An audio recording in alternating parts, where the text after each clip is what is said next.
एक तो आज 14 तारीख है और कल 15 तारीख है जब पाकिस्तान तहरीक इंसाफ ने अनाउंस किया हुआ है।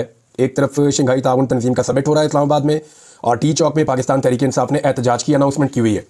तहरीक इंसाफ का इस एहतजाज के हवाले से मुतालबा बहुत छोटा सा है, यानी एक वन लाइनर है। आज इस्लामाबाद हाई कोर्ट बुला ले बेशक, या सुप्रीम कोर्ट ऑफ पाकिस्तान इसके ऊपर एक छोटा सा ऑर्डर पास कर दे, या फिर हुकूमत होश के नाखून ले ले। वजारत दाखिला के अंदर एक एप्लीकेशन पड़ी हुई है, दरखास्त, उसके ऊपर अमल दरामद कर ले और इमरान खान साहब से उनकी पार्टी के लोगों की मुलाकात करवा दे। बात वहीं खत्म हो जाती है। यानी एक छोटी सी चीज़ है जो इस एहतजाज को रोक सकती है। सब लोग चाहते हैं कि यह एहतजाज ना हो। पाकिस्तान तहरीक इंसाफ के लोग भी ये कह रहे हैं कि वो मजबूरन एहतजाज कर रहे हैं, उन्हें अपने लीडर की फिक्र है और वो ये कह रहे हैं कि 10 दिन से ज़्यादा हो गए हैं, इमरान खान साहब की कोई खैर खबर नहीं है, कोई मुलाकात नहीं करवाई जा रही। तो इस सिचुएशन पे हम फिर एहतजाज ना करें तो क्या करें। और बड़े सख्त अहकाम जारी किए हैं पाकिस्तान तहरीक इंसाफ की क़यादत ने। इसमें जो लीड करने के हवाले से हमाद अजहर साहब ने कहा कि जी मैं लीड करूँगा और मैं आऊँगा इसमें सामने निकल कर और मैं इसमें लीड करूँगा। देखिए, इससे पहले हमाद अजहर ने अपने आप को रूपोश रखा हुआ है और वो अभी तक सामने नहीं आए खुलकर किसी एहतजाज में। यानी वो नज़र आते हैं खैबर पख्तूनख्वा के अंदर जो जलसा हुआ था उसमें, पंजाब के अंदर वो जब भी आते हैं उन्हें गिरफ्तार करने की कोशिश की जाती है, लेकिन वो अपने आप को बचाते हैं। अब आज के दिन के ऊपर डिपेंड करता है। हमाद अजहर साहब ने अगर ये अनाउंसमेंट की है कि उनको फ्रंट पे आकर लीड करना होगा और वो खुद इसकी क़यादत करेंगे, तो वो एक रिस्क ले रहे हैं अपनी गिरफ्तारी का और ये रिस्क तो लेना पड़ेगा। यानी इमरान खान साहब अगर गिरफ्तार है, इमरान खान साहब के ऊपर अगर मुश्किलात हैं, तो पार्टी के जो वजीर हुआ करते थे या जो बेनिफिशरीज हैं या जिनकी पॉलिटिक्स इमरान खान की वजह से है, उन लोगों को फिर गिरफ्तारी में कोई प्रॉब्लम होनी नहीं चाहिए। वो हिस्सादार है इस हुकूमत का, या जो पहले हुकूमत रही है। आइंदा भी हुकूमत आएगी तो वो इक़्तिदार का हिस्सा होंगे और वैसे भी उन्होंने चूज़ किया इस मुश्किल रास्ते को, खुद उन्होंने चुना है। तो हमाद अजहर साहब ने कहा जी मेरी ज़िंदगी की कोई कीमत नहीं मेरे लीडर के सामने, तो मैं तो निकलूंगा, एहतजाज करूंगा, लीड करूंगा। साथ उन्होंने ये भी कह दिया कि तमाम पार्टी के जो टिकट होल्डर्स हैं, जितने MPAs हैं, वो सारे एहतजाज करने के लिए आएंगे और जितने भी ओहदेदारान हैं वो सब एहतजाज करने के लिए पहुंचेंगे डी चौक इस्लामाबाद में।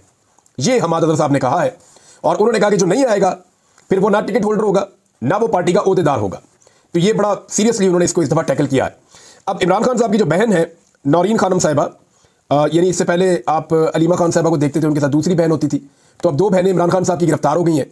और हैरत की बात यह है कि उन 2 बहनों से जो गिरफ्तार हुई हैं, जिनको जुडिशल रिमांड पे भेज दिया गया है, तो जुडिशल तो करते ही फौरी तौर पे बेल हो जाती है, लेकिन इस मामले में उनका मामला 19 तारीख तक लटका दिया गया है। ये भी ज्यादती है एक तरह की, हालांकि उनको फौरन बेल मिलनी चाहिए थी। खवातीन है, एक तो उनके ऊपर जो है वो बारूद डाल दिया। जरा सोचें एक लम्हे के लिए कि शरीफ खानदान की या जरदारी खानदान की कोई औरत ऐसे सड़क से उठाई जाए और उठाकर उसके ऊपर इल्ज़ाम लगाया जाए कि इसके बाद बारूद बरामद करना है, ये दहशतगर्द है, ये जो है वो लोगों को इस तरह की चीज़ों के आप इल्ज़ामात उनके ऊपर लगाएं और वो 2 खवातीन निहत्ती खड़ी हों और अलग अलग खड़ी हों, तो कितना ववेला होता है इस मुल्क के अंदर। यानी ऐसा लगता है कि जो खातून या खातून की इज्जत है वो या तो सिर्फ शरीफ खानदान में है या सिर्फ जरदारी खानदान में, या जो इन दोनों खानदानों के तबलची या पुजारी हैं उनकी इज्जत है बस, और पाकिस्तान में किसी की इज्जत नहीं है। अभी जो सिंध में खवातीन के साथ हुआ, एक तरफ कुछ औरतें और कुछ लोग निकले, वो एहतजाज करने के लिए निकले। एक मावरा अदालत कत्ल हुआ था डॉक्टर शाहनवाज का, तौहीन मज़हब का एक उनके ऊपर केस था, उसका मर्डर हो गया। उस मामले को लेकर मजहबी सियासी जमातों का अपना एक मौक़िफ़ है और जो इंसानी हकूक़ की तंजीमें उनका अपना एक मौक़िफ़ है। और देखिए, मावरा अदालत कत्ल तो किसी का भी नहीं किया जा सकता ना। पाकिस्तान के अंदर कानून मौजूद है, कोई अपने हाथ में कानून को कैसे ले सकता है। जब कानून मौजूद है, अदालत मौजूद है, बंदा गिरफ्तार है, तो फिर तो उसको कत्ल नहीं किया जा सकता। ये बड़ी बदकिस्मती है। बहरहाल यहाँ पे जी दोनों तरफ से लोग निकला, एक तरफ से तहरीक लब्बैक के लोग निकले, एक तरफ से खवातीन निकली। वो खवातीन के साथ जो हुआ वो सारी दुनिया ने देखा, उनको सड़कों पे घसीट कर ले जा रहे हैं। ये ट्रेनिंग है सिंध पुलिस की। यानी अब तो ऐसा लगता है कि बिलावल में और मरियम में और मोहसिन नकवी में, तीनों में मुकाबला इस बात का है कि किसकी पुलिस लोगों को ज्यादा बेहतर अंदाज में मारती है। बल्कि अब तो खैबर पख्तूनख्वा की पुलिस ने भी यहाँ पे जो PTM का एक या पश्तून कौमी जरगा जो हो रहा था, उस जरगे को जिस तरह से टारगेट किया खैबर पख्तूनख्वा की पुलिस में, लगता है मुकाबला पाकिस्तान की पुलिस में यह है कि कौन अपने शहरियों को ज्यादा बेहतर अंदाज में टॉर्चर का निशाना बनाता है और उनको रुसवा करता है। दूसरी तरफ तहरीक लब्बैक के जो लोग हैं उनके भी मैसेजेस आ रहे हैं, वो कह रहे हैं हमारे साथ भी ज्यादती हो गई है, हमारे बंदे भी जख्मी हो गए। बल्कि कुछ लोग तो कह रहे थे कि एक शख्स की जो है वो जहाँ बहक हो गया है, लेकिन वो कंफर्मेशन नहीं आई। बहरहाल जब मैं रिकॉर्ड कर रहा हूँ तब तक तो नहीं आई, लेकिन उनके साथ भी वो कह रहे हैं हमारे साथ बड़ी ज्यादती हुई, हम भी एहतजाज करना चाहते थे। तो एक्चुअली तो ये था कि आपस में तसादुम हो रहा था, पुलिस ने रोकना था, लेकिन पुलिस इतनी नॉन प्रोफेशनल है कि पुलिस जब भी रोकती है वो लोग एक दूसरे का इतना नुकसान नहीं करते जितना पुलिस लोगों का कर देती है। वो ज्यादा 2 कदम आगे बढ़ के जो है वो खवातीन के साथ जो हुआ वो तो इंतहाई मायूब है। वो मनाजिर देख के बुरा लग रहा था और वो मुनासिब नहीं लग रहा था जिस तरह से उन खवातीन के साथ सलूक रवा रखा गया। अब जो इमरान खान साहब की बहन इस वक्त बाहर मौजूद है, नौरीन खानम साहिबा, उन्होंने कहा जी जो 15 तारीख को डी चौक नहीं पहुंचेगा उसका इमरान खान से और तहरीक इंसाफ से कोई ताल्लुक नहीं होगा।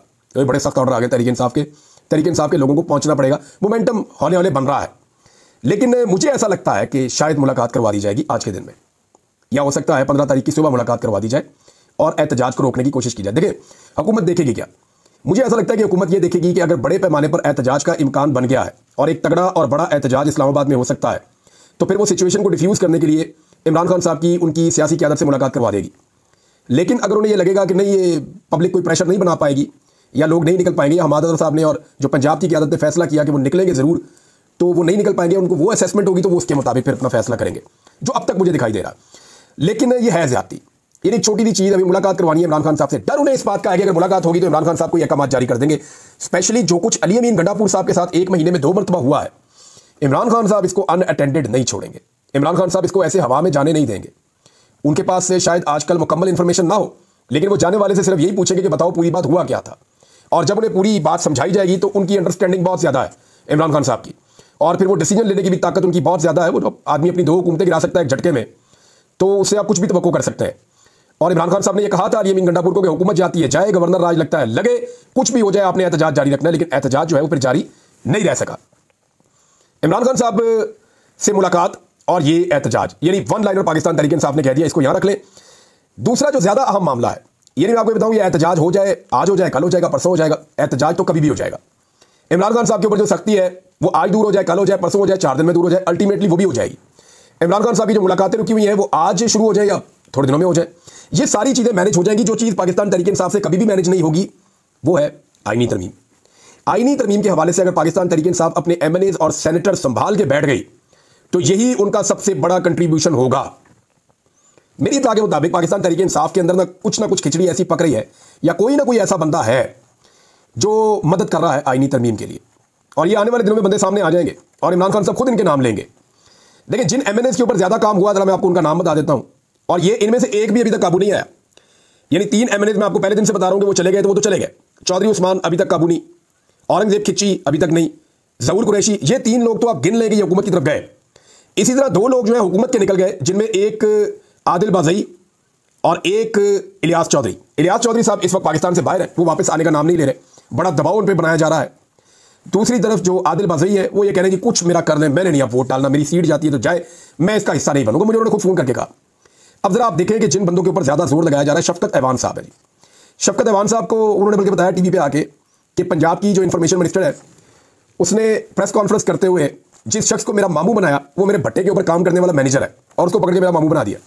यानी इन्होंने पूरी कौम को ऐसा लगता है मामू बनाया हुआ। और आप गौर करें ना कि अगर झूठ के ऊपर सजा होना तो पाकिस्तान में सबसे लंबी सजा इस वक्त पंजाब की इंफॉर्मेशन मिनिस्टर को हो जाए। जितना झूठ बोला जा रहा है, ये भी अगवा हो गया, वो भी अगवा हो गया, सैफुल्लाह अबरू जो है वो अगवा हो गया, वो पता चला वो इस्लामाबाद से कोई और अगवा करके ले गया। और जब से वो जेनवन अगवा हुआ है ना, तब से लेकर अब तक उसका नाम भी इनके होंठों पे नहीं आया। तो शफकत ऐवान के ऊपर बड़ा कोशिश किया गया। ख्वाजा शराज उन्होंने बताया जी कैसे वो जुलाई से लेकर अब तक अपने बच्चों से, अपनी फैमिली से किस तरह वो बेचारे उनको घर नहीं जाने दे रहे, क्या हालात पैदा हो गए। इम्तियाज चौधरी साहब, अभी इनके घर के अंदर घुस के मुलाजमों को जिस तरह मारा गया है, इनको पहले अगवा किया गया था, इनको निशाने इबरत बनाया गया था, ये भी अभी तक काबू नहीं आए, इन पर बहुत काम हो रहा है। सादुल्लाह बलोच जिनकी बेटी और बीवी भी अगवा हो गए थे और फिर इन्होंने अपने आप को हवाले कर दिया था, तो सादुल्लाह बलोच साहब जो है उन पर भी काम हो रहा है, अभी तक काबू नहीं आए।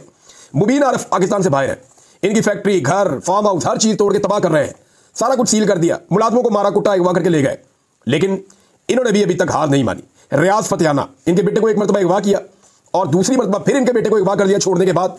अभी लाहौर हाई कोर्ट में केस लगा हुआ है। मियां अली अशफाक साहब वकील है, उनका यह कहना है जी कि ये भी फिलहाल नहीं टूट रहा है, अब तक की इतला के मुताबिक, पता कोई नहीं है कि क्या होगा।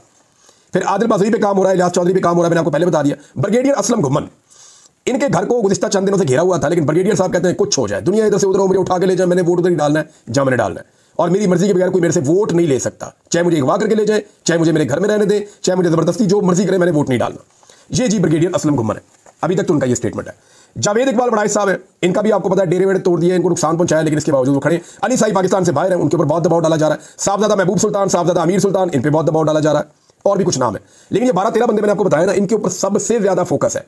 मुबारक ज़ेब की बड़ी कोशिश की गई कि किसी तरह मुबारक ज़ेब को तोड़ दिया जाए, लेकिन पाकिस्तान तहरीक इंसाफ ने टाइमली उनको हैंडल किया और साथ में उनको फैसिलिटेट किया, और वो अपनी पार्टी के अंदर उनको एडजस्ट कर रहे हैं जैसे भी वो कर सकते हैं। तो ये जो बंदे हैं, अगर आप देखें तो ये 12-15 बंदे हैं जिनके ऊपर ज्यादा जोर लगाया जा रहा है, और एक एक बंदे के ऊपर पूरा सिस्टम काम कर रहा है। लेकिन पहली दफा ऐसे हुआ है कि इतनी मेहनत के बावजूद बंदे ही नहीं टूट रहे, बंदे काबू ही नहीं आ रहे। अब जब बंदे काबू नहीं आ रहे तो फिर आईनी तरमीम कैसे होगी? देखिए, पाकिस्तान तहरीक इंसाफ को अगर कोई काम जोर लगाकर करना है ना आईनी तरमीम रोकने के लिए, तो अपने सेनेटर्स और अपने एमएनएस को काबू करना, और फजलुर रहमान साहब को इस बात के ऊपर कायल रखना है कि जनाब आप आईनी अदालत की बजाय आईनी बेंच के ऊपर अपने आप को मजबूती से खड़ा रखें। देखिए ये सिस्टम तभी काम करेगा अगर काजी फायद ईसा साहब को एक्सटेंशन मिलेगी। तो काजी फायद ईसा साहब गए तो 70% सिस्टम डाउन हो जाएगा। मैं आपको फिर बता रहा हूं, 100% की उम्मीद ना रखें। काजी फायद ईसा साहब के जाते ही ये 70% सिस्टम डाउन हो जाएगा, क्योंकि बहुत सारी सहूलतकारी इस सिस्टम के पीछे से निकल जाएगी। मिसाल के तौर पे देखें ना, अभी काजी साहब ने अब पेशावर हाईकोर्ट में केस लगा हुआ था 15 तारीख के लिए, और केस क्या लगा हुआ था कि आईनी तरमीम को रोका जाए। अगर वहां से स्टे आ जाता तो आईनी तरमीम रुक जाती, लेकिन फौरी तौर पर काजी फायद ईसा साहब ने केस को उठा लिया। हालांकि पाकिस्तान तहरीक इंसाफ से रिलेटेड या आईनी तरमीम से रिलेटेड केस को काजी फायद ईसा साहब को कन्फ्लिक्ट ऑफ इंटरेस्ट के मामले को सामने रखते हुए नहीं सुनना चाहिए था, लेकिन उन्होंने अपनी मर्जी का बेंच बना के केस को उठा लिया 17 तारीख के लिए। अब अटॉर्नी जनरल जाएंगे, जाके पेशावर हाईकोर्ट में ये कह देंगे कि जनाब वो तो सुप्रीम कोर्ट ऑफ पाकिस्तान ने उठाया हुआ है, 17 तारीख को केस लगा हुआ है, तो आप इसको अभी पेंड कर दें, छोड़ दें, आप इसके ऊपर कार्रवाई ना करें। तो अब ये होगा। तो काजी फायद ईसा साहब ने यहां पर भी कुछ सहूलतकारी फ्राहम कर दी है आईनी तरमीम के लिए। अब सेनेटर्स की मैं आपको एक चीज बताऊं कि एक तो सेनेट में पाकिस्तान तहरीक इंसाफ की तैयारी ठीक नहीं है, एमएनएस के ऊपर उनका बड़ा जोर है, लेकिन सेनेट में की तैयारी ठीक नहीं है, क्योंकि सेनेट में हुकूमत ये ऐसी जगह है जहां पे हुकूमत बहुत मजबूर है और बहुत परेशान है। वहां पे हुकूमत का अपना एक सेनेटर कम हो चुका है, वो 57 है, अब उनको 64 करने हैं। अब वो नंबर कैसे पूरे करेंगे ये बहुत मुश्किल है। फजलुर रहमान साहब उनके साथ मिलने नहीं जा रहे। फजलुर रहमान साहब के 2 में से 1 सेनेटर जो है वो अब कंप्रोमाइज है, एक सेनेटर को काफी हद तक उन्होंने कंट्रोल कर दिया है। तो अगर कर भी लेंगे तो फिर भी बहुत सारे काम है। यहां पाकिस्तान तहरीक इंसाफ का मुझे इंफॉर्मेशन मिली है कि तहरीक इंसाफ वालों को पता ही नहीं है, उनकी क़यादत को पता ही नहीं है कि कौन सा सेनेटर पाकिस्तान वापस आ गया है। यानी आप क़यादत से पूछे ना पाकिस्तान तहरीक इंसाफ की कि जनाब कोई सेनेटर पाकिस्तान वापस आया, तो वो आपको कहेंगे नहीं नहीं हमें तो पता ही नहीं है। लेकिन एक इंफॉर्मेशन मार्केट में फ्लोट कर रही है और कुछ सोर्सेज क्लेम कर रहे हैं कि एक सेनेटर पाकिस्तान वापस पहुंच गए। तहरीक इंसाफ के गालिबन 3 सेनेटर पाकिस्तान से बाहर थे, अब शायद 3 बाहर थे, 2 तो डेफिनेटली बाहर है, 3 बाहर थे, लेकिन एक सेनेटर के बारे में कंफर्म हो गया पाकिस्तान वापस पहुंच गए। वापस पहुंचने के बाद पार्टी को आगाह भी नहीं किया, तो इसका मतलब क्या है? ऐसे ही चौधरी उस्मान पाकिस्तान वापस पहुंचा था और तब से लेकर अब तक पार्टी के काबू नहीं आ रहा। तो शिबली फराज साहब की रिस्पॉन्सिबिलिटी है सेनेट के हवाले से, और यहां पे ऐसा लगता है कि थोड़ा वैक्यूम है और कंट्रोल पाकिस्तान तहरीक इंसाफ का ठीक नहीं है। तो एक सेनेटर यहां कंप्रोमाइज हो गया। एक सेनेटर सैफुल्लाह अबरू जो वजीर आला हाउस में थे खैबर पख्तूनख्वा में, वो पेशावर से निकलते हैं, इस्लामाबाद जाते हैं और गायब हो जाते हैं। तो ये 2 लोग जो है, और अभी तक उनकी फैमिली ने कोई केस किया हो तो मेरे नॉलेज में नहीं है, या वो किसी अदालत में जा रहे हैं या कुछ शोर शराबा कर रहे हैं या पार्टी का कोई रोला पड़ा हो, कोई चीज़ ऐसी मैंने तो देखी नहीं है, लेकिन पता चल जाएगा कि वाकई वो गायब हुए या क्या चला, लेकिन खबरें चली हैं इस्लामाबाद से। तो सेनेट के अंदर हुकूमत ज़्यादा मुश्किल में है, वहाँ पर भी वो अपने नंबर पूरी करने की कोशिश कर रहे हैं। तो इस वक्त एक पूरा सरदर्द लगा हुआ है और पूरी एक कोशिश की जा रही है कि कुछ भी करके जो है वो नंबर पूरे किए जाए। अभी तक तो नंबर पूरे नहीं हुए, और याद रखिएगा अगर ये नंबर पूरे ना हुए 22-21 तारीख तक, तो फिर हुकूमत के पास कोई जवाब नहीं रहेगा। यानी ये जो अब हफ्ता शुरू हो रहा है ना मंडे को, ये हफ्ता गुजारना है किसी तरह। पाकिस्तान तहरीक इंसाफ ने इस हफ्ते में अपने लोग कंट्रोल में और काबू में रखने हैं।